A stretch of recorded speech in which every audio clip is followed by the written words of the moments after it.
Jewish or Christian, today I'm going to be discussing what China is telling its citizens about the gold standard and what they need to prepare for. I'd like to thank you guys for your support on the Patreon. The link is down below in the description, as well as other support links and other things down below in the description as well. Alright, so I have this article from the Global Times. It is a state-run news agency, which means that it has to be approved by the Chinese government before anything is posted. So I find that interesting. But to me, this is telling their citizens what's getting ready to take place. Right, so far, this is the one that I found so far. Just like I showed you about the central bank talking about going the global reset and the gold. They put that announcement out there, and here is China doing the same thing. But they're doing it, but they're telling their citizens. Alright, world needs to prepare for return to gold standard as Washington disrupts financial order. The one thing that everybody discusses is the dinar. And I've told you guys before that I think the dinar is the global leader. It could happen before the gold standard. I don't know exactly how it's all going to take place. All I know that there's going to be a break in the system. And the break in the system could be the gold. And other resources that the country's currency is based on that. I don't know exactly how it's going to go down. But the gold standard and the global currency reset is tied in my opinion, to the dinar. The safe haven property of gold has fully manifested in recent weeks. Spot gold hit $1,535 an ounce on August 13th, the highest level since 2013. I believe the gold price could reach as high as $1,800 an ounce in the future, and in the meantime there will be increasing discussions about the world's return to the gold standard. Okay, I'm going to skip some. So what would be the outcome? The most significant change is a return to the gold standard, as capital surplus and overcapacity have extended great pressure on the world market space. The world financial system is also trying to adapt to the huge change which is centered on the status of the dollar. From the perspective of the global financial system, the dollar is a supercurrency that has a strong backing of global geopolitics. The status of the supercurrency is supposed to be unshakable, but the problem is the U.S. itself wants to give up this status and pursue a future characterized by U.S. Donald Trump freestyle, therefore leaving the world market in uncertainty. Okay, I'm going to skip a little bit more. First of all, digital currencies. Government in various countries are making efforts in this regard, and market forces have also cultivated various digital currencies like Bitcoin and Libra, but they are far from being universally recognized and trusted by the global markets, and they are also far from winning the support of major economies. And that is true. Like when it comes to the cryptocurrencies, I was trying to trade some out of one account because they were closing down this particular crypto exchange or whatever they were doing, and it's been a total nightmare. And that's one of the things that I don't like about the cryptocurrency. It's just something to invest in. It's not really something that is reliable, or in reality, I need to go to the store and I need to buy things. I need to get gas. Those are things I cannot even do with any cryptocurrency. You can in some places, but for me right now, I can't use it. There's a lot of other people that they don't even talk about it.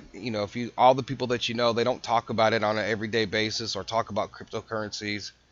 So it's just one of those things that it's just, to me, it's come to a stagnated place, especially with all the rules and regulations from all the different countries. There's no unilateral thing on cryptocurrencies across the world. Alright, so I want to keep reading. Second, regional currencies, including the euro. Politicians around the world actually missed many opportunities after World War II because world politics seriously disrupted global financial order, but no one would admit that the result is the weakening of the status of regional currencies like the euro. Then what's left is the gold standard. After the collapse of the Bretton Woods system, the questioning of the gold standard has never stopped. The gold standard essentially represents a financial order. When the old financial order faces collapse, it is necessary to create a new financial order. When the U.S. decoupled the value of the dollar from gold, it actually committed to take on the responsibility of world finance, based on which a new financial order was formed. It was this financial order that has allowed the U.S. to enjoy huge development dividends.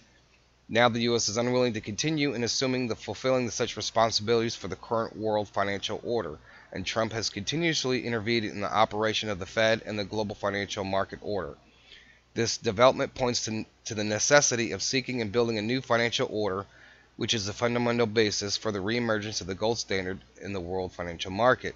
Now, what have I been telling you guys about the President of the United States and gold? He's been saying it. He's been saying we need to go to the gold standard since before he was elected, and he's been saying it after he was elected. He's been saying it for been tweeting it. There's many different examples where they talk about going back to the gold standard. So the gold standard is an effort by the world market and financial system to balance the Trumpian future. It means that the U.S. can take its own path and Americans will have the right to look after themselves, but other countries around the world will also have the right to make their own choices. In other words, this will be a process of rebalancing the world financial market, forcing the U.S.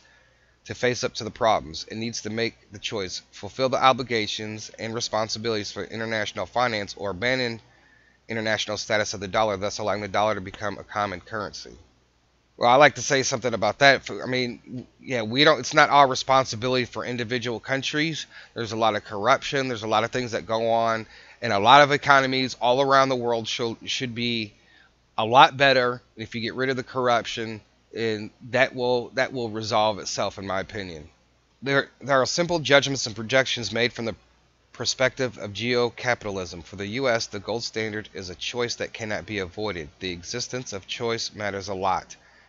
Countries around the world would take back their gold reserves stored in the U.S., and there remains a big question mark over the U.S. response. I've told you guys about that before. If another country decides to go to a gold standard, how will the United States respond? Or will the United States go gold standard first, and then other countries will respond? I don't know how it's all going to take place, but I think there's a plan in place, and I think it's being forced into this position where central banks are going to have to say, we give up, we're going to have to go back to the gold standard. There's many different scenarios. Central banks would increase their holdings of gold reserves to prepare for the return of the gold standard. Gold prices will rise and dollar assets will enjoy. Energy prices will also be affected. Now, what has happened, I've shared this many times, from 2010 to 2014 there was a gold buying spree. And since 2018 there's been massive amounts of gold buying from the central banks. The central banks have been buying and buying and buying gold. So what are they telling you? It says central banks would increase their gold holdings, central banks would increase their holdings of gold reserves to prepare for the return of the gold standard. Besides that, the most important thing is whether the U.S. is willing to accept any big change or wants to return to the old financial order and abandon its current path. It remains to be seen and requires time and observation. And that's all we're doing, right? But everything points to that. Everything points to that. So they are telling their citizens, get ready. There's a very strong possibility in the way that it's headed to is that the United States is heading back to the gold standard. All right, so I'm telling you guys, that government over there can tell their citizens that the gold standard is coming back. There's a strong possibility. Then we should look at it too in every country that you're in. And that's why in some of my past videos, maybe 6, 7, 8 months ago, I talked about when this global reset takes place, not every country is going to be ready. Not every country is going to be able to come on board. Some of them may be left behind, and their currencies may not change until later on. So there is a lot of countries that are sitting back waiting to see what happens. So there might be, some economies out there that are devastated when they do change over, and it's going to be a slow transition period for them. So once again, for the naysayers, this is just another piece of evidence, another piece of the pie from a foreign newspaper that is telling their citizens what to prepare for. Right? World needs to prepare for a return to gold standard as Washington disrupts financial order. And so that's what, as we look to see what Trump has been doing and how he's been talking about the feds, right, and the central banking system, Trump rails against Powell a day after the Fed cuts rates for a third time this year. And I'm not going to read the whole article. He just says that one most important thing, China's not our problem, the Federal Reserve is, Trump tweeted, and we will win anyway. So, and then, he's just bashing him. And I've showed you guys, there is a database you could go to look at all the different tweets. And in all those different tweets, you can see it's just like almost, there are weeks that it's just almost on a daily basis. He's just bashing the central banking system. He doesn't like it and he wants to change it, and that's what he is going towards. That's what they're moving to, and that's the direction. He's planning it one step at a time, forcing countries to do certain things. In this article, Trump says Fed, not China, does more harm to the U.S. economy. Just another headline. And one of the most important things is I discussed in a couple of my videos in the past couple of weeks is that the central bank, the Federal Reserve, has tons and billions of dollars just to do as they wish. And our government doesn't necessarily always have that luxury, especially when people on both sides of the aisle are complaining about certain benefits for poor people, or they're talking about a wall, or they're talking about whatever the issue is, and we don't have enough money. The central banking system has, you go back through the Obama years and you're talking about trillions of dollars.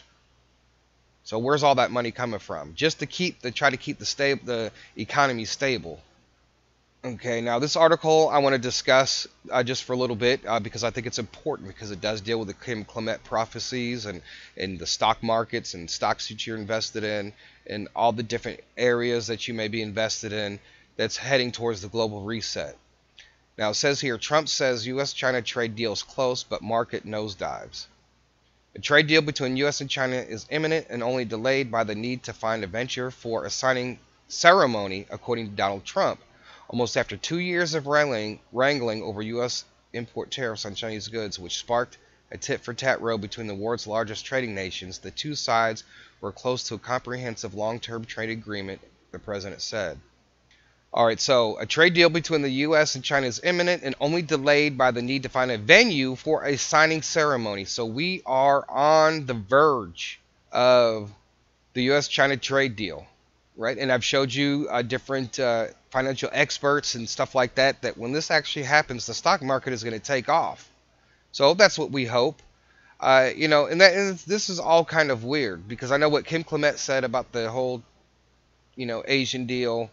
And I don't know, just the way that these things are heading, it's kind of hard to, some of the pieces to the puzzle just don't seem to fit, right? Like this U.S. trade deal, right? There's supposed to be a great wealth transfer. This could be a second wealth transfer. There might be an additional wealth transfer. He talked about the wealth transfer from China.